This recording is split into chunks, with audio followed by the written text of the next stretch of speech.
Hi friends, இந்த வீடியோவில் வந்து நம்ம என்ன பார்க்க போகிறோம் அப்படின்னு கேட்டிங்கன்னா, இப்போ வந்து நம்மளோட கீர்த்தி சுரேஷன் லேட்டஸ்ட்டாக இன்டர்வியூவில் சமந்தா ஒரு ரோலை வந்து நான் வந்து ஃபுல்ஃபில் பண்ணியிருக்கேன், ரொம்பவே நல்லா இருக்குது அப்படின்ட்டு ரொம்ப ஓப்பனாக வந்து பேசியிருக்காங்க. ஸோ அதை பற்றி அந்த வீடியோ டீட்டெயிலாக பேச போகிறோம். இன்றைக்கி கீர்த்தி சுரேஷ் வந்து இப்போ வந்து தென்னிந்தியா சினிமாவில் முன்னணி நடிக்க மாறிட்டு இருக்காங்க. சமீபத்தில் கூட வந்து கோவாவில் வந்து அவங்களோட திருமணம் வந்து நடந்து முடிஞ்சது. ஸோ கிட்டத்தட்ட வந்து அவங்களோட 15 வருட காதலர் வந்து அவங்க வந்து கல்யாணம் செஞ்சுக்கிட்டாங்க. திருமணம் முடிந்த கையோடையே வந்து நம்மளோட கீர்த்தி சுரேஷ் வந்து அவங்களோட படத்தோட ப்ரொமோஷனில் வந்து ஈடுபட்டுட்டு இருக்காங்க. அதாவது பாலிவுட் சினிமாவில் என்ட்ரி கொடுக்குற விதமாக வந்து நம்மளோட கீர்த்தி சுரேஷோட நடிப்பில் பேபி ஜான் அப்படின்ற திரைப்படம் வந்து நாளைக்கு வந்து திரைக்கு வர இருக்கிறது. தமிழில் வெளிவந்த தெறி திரைப்படத்தை ஹிந்தி ரீமேக் தான் வந்து இந்த திரைப்படம். ஸோ இந்த திரைப்படம் வந்து காலிஸ் அப்படின்ற ஒருத்தரால் வந்து இயக்கப்பட்டிருக்கு. நம்மளோட அட்லி தான் வந்து இந்த திரைப்படத்தை வந்து தயாரித்திருக்காங்க. இன்னில் பேட்டி ஒன்றில் வந்து சமந்தா குறித்து பேபி ஜான் படம் குறித்து வந்து சில விஷயங்களை வந்து நம்மளோட கீர்த்தி சுரேஷ் வந்து பகிர்ந்திருக்காங்க.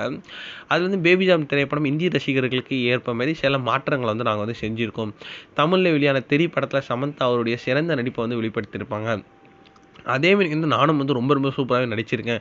அண்ட் சமந்தா அளவுக்கே வந்து என்னோட கேரக்டர் வந்து ரொம்ப சூப்பராக வந்திருக்கு அப்படின்றது ரொம்ப ஓப்பனாக வந்து பேசியிருக்காங்க.